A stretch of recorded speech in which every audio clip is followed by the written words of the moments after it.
Hello viewers, আমরা বিভিন্ন ধরনের হোস্টিং এবং ডোমেইন প্রোভাইডারের সিপ্যানেল দেখেছি। তো মোটামুটি সবারই সিপ্যানেল মোটামুটি একই রকম, কিন্তু oneandone.com এদের যে সিপ্যানেল এবং এদের যে সিস্টেমগুলো একটু আলাদা। তো আমি oneandone-এর সিপ্যানেল সম্পর্কে আজকে আলোচনা করব এবং দেখাবো কিভাবে এখান থেকে আপনি ওয়ার্ডপ্রেস ওয়েবসাইট ইনস্টল করবেন আপনার হোস্টিংয়ে। তো প্রথমে আমাদের যে কাজটি করতে হবে সেটি লগইন করে নিতে হবে। লগইন করার পর এই অপশনগুলো দেখতে পাবেন। দেখতে না পেলে আপনি অবশ্যই এখানে ক্লিক করবেন। এখান থেকে এই অপশনগুলো বের করবেন, ড্যাশবোর্ড। তারপর আপনি কতটি ডোমেইন কিনেছেন তো সেটা কিভাবে জানবেন, এখানে ডোমেইনস অ্যান্ড এসএসএল এর মধ্যে ক্লিক করবেন।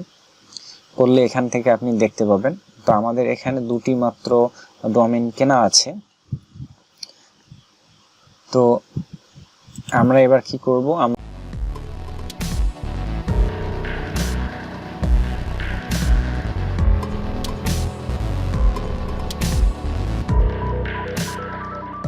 আমাদের ওয়েবসাইট ইনস্টল করব। আমাদের হোস্টিং, এখান থেকে হোস্টিং এর ডাটাবেস, বিভিন্ন ফাইল ম্যানেজার সম্পর্কে যাবতীয় ফাইলগুলো এখান থেকে পাবেন। আমি দেখাচ্ছি হোস্টিং, ওয়েব স্পেস কতটুকু আছে, তারপরে ASF, TF, SSS, database, PHP, performance level, সমস্ত কিছু এখান থেকে পাবেন এবং ম্যানেজ করতে পারবেন। এই ম্যানেজ অপশনগুলোতে ক্লিক করলেই পেয়ে যাবেন। আমরা যদি এখানে ক্লিক করি ইউজ স্পেস, তো এখানে আমরা অন্যান্য যে সিপ্যানেল থাকে অন্যান্য কোম্পানি, তাদের সিপ্যানেলে যেভাবে আমরা মূলত কাজ করে থাকি, ফাইল আপলোড করি, ঠিক এখানটাও সেম একইভাবে করা যাবে। আমাদের এই সাইটটি আমাদের ইনস্টল আছে এই মুহূর্তে। তো আমরা কোনো যদি থিম বা আদার্স কোনো কিছু যদি ইনস্টল করতে চাই, সেক্ষেত্রে এখানে এইভাবে ঠিক আগের অন্যান্য যে কোম্পানিগুলো আছে তাদের সেম একই, শুধু একটু দেখতে আলাদা বা একটু আলাদাভাবে সাজানো এদের, এতটুকুই। তো এখান থেকে কিভাবে ওয়ার্ডপ্রেস ইনস্টল করতে হয় সেটি দেখাচ্ছি। এখানে ওয়েবসাইট অ্যান্ড শপ নামে অপশনটিতে ক্লিক করবেন। করলে আপনার যতগুলো সাইট ইনস্টল করা আছে সবগুলো এখানে লিস্টে দেখতে পাবেন। তো ক্রিয়েট এ নিউ ওয়েবসাইটে ক্লিক করব, অথবা আগের সাইটগুলো যদি এডিট করতে চান এখানে ম্যানেজ ওয়েবসাইট এখান থেকে আপনি পাবেন। তো আমি ক্রিয়েট নিউ ওয়েবসাইটে ক্লিক করব। আসার পর এখানে হোস্টিং, ওয়ার্ডপ্রেস আর অনেক ধরনের বিভিন্ন সাইট ইনস্টলার থাকবে। তো সেখান থেকে আমরা কি করব, ওয়ার্ডপ্রেসে গেট স্টার্টেড, এখানে এসে ওয়েবসাইটের আমরা টাইটেল দেব। আমাদের ওয়েবসাইটের নাম হচ্ছে 4 আওয়ার্স হোটেল। চাইলে আপনি অন্য কিছু দিতে পারেন আপনার সাইটের title. Then create a website অপশনটিতে ক্লিক করব। ক্লিক করার পর যে অপশনগুলো আসবে, এরপর এখান থেকে আসবে ওয়ার্ডপ্রেস ইনস্টলেশন। এখানে আমাদের অ্যাডমিনিস্ট্রেশন লগইন দিতে হবে এবং পাসওয়ার্ড তৈরি করতে হবে। সবকটা নিজেদেরই তৈরি করতে হবে এবং এগুলো সেভ করে রাখতে হবে। পরবর্তীতে আমাদের ওয়েবসাইট অ্যাক্সেস করার জন্য, এডিট করার জন্য, কাস্টমাইজ করার জন্য সেগুলো রেখে দিতে হবে। তো আমি আপনাদের বোঝাচ্ছি যারা একদম নতুন, যে আসলে এখানে কিসের জন্য কি দিতে হবে। যেমন ধরুন আমার ওয়েবসাইটের নাম হচ্ছে kanay.com। তো আমি এই মুহূর্তে kanay.com এ যেটি ব্যবহার করছি ওয়ার্ডপ্রেস সাইট, তো সেই সাইটটিকে যদি আমি এডিট করতে চাই বা কাস্টমাইজ করতে চাই, ডেভেলপ করতে চাই, কোনো কিছু করতে চাই, তাহলে তার অ্যাডমিন অ্যাক্সেস প্যানেলে আমাকে প্রবেশ করতে হবে। তো অ্যাডমিন অ্যাক্সেস প্যানেলে প্রবেশ করার জন্য আমাদের যেটি করতে হয়, স্ল্যাশ দিয়ে WP তারপর হাইফেন দিয়ে অ্যাডমিন লিখতে হয়। এটি হচ্ছে নিয়ম ওয়ার্ডপ্রেসের অ্যাডমিন প্যানেলে যাওয়ার জন্য।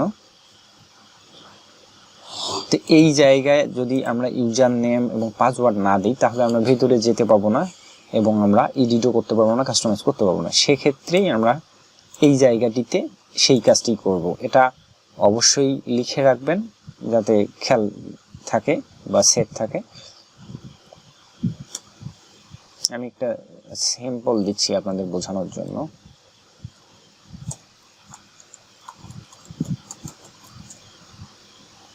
পাসওয়ার্ডও সেম হবে, পাসওয়ার্ড আলাদা কোনো জায়গায় বানিয়ে নিচ্ছি।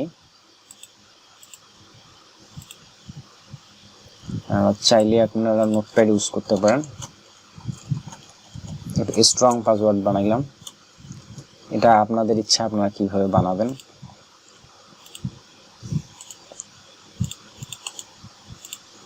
দেন আমরা অ্যাকসেপ্ট বাটনে ক্লিক করে কন্টিনিউ ক্লিক দেব।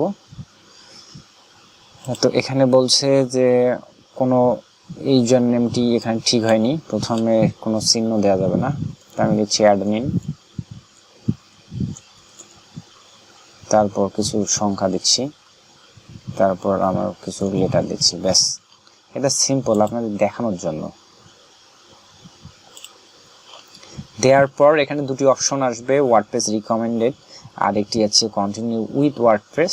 এটিতে যদি ইনস্টল করেন তাহলে সেক্ষেত্রে ওয়ার্ডপ্রেসকে আপনাকে পে করতে হবে আবার পৃথকভাবে, আর এটাতে যদি করেন সেক্ষেত্রে কোনো পে করতে হবে না। Continue with WordPress just click করব। ক্লিক করার পর এখান থেকে আমরা কি করব, আমাদের ডোমেইন সিলেক্ট করে দেব। তো আমাদের এই মুহূর্তে এই ডোমেইনটি কেনা আছে। দেন এখন লাস্ট প্রসেস হচ্ছে অ্যাসাইন ডোমেইন। ক্লিক করার সঙ্গে সঙ্গে এই ডোমেইনে আমাদের ওয়ার্ডপ্রেস সাইটটি ইনস্টল হয়ে যাবে। আর এখানে কোনো কাজ নেই, আমরা দেন আমাদের সাইটে গিয়ে অ্যাক্সেস করে সেখানে গিয়ে সমস্ত কাজ করব। এই ছিল টিউটোরিয়াল। তো আমাদের এই ডোমেইনে অলরেডি একটি ওয়ার্ডপ্রেস সাইট ইনস্টল করা আছে, তাই আমি আর করতেছি না, আপনারা এটা করে নেবেন। মূলত আজকের ভিডিওটি বানানো হয়েছিল কারো রিকোয়েস্টে, তাকে বোঝানোর জন্য।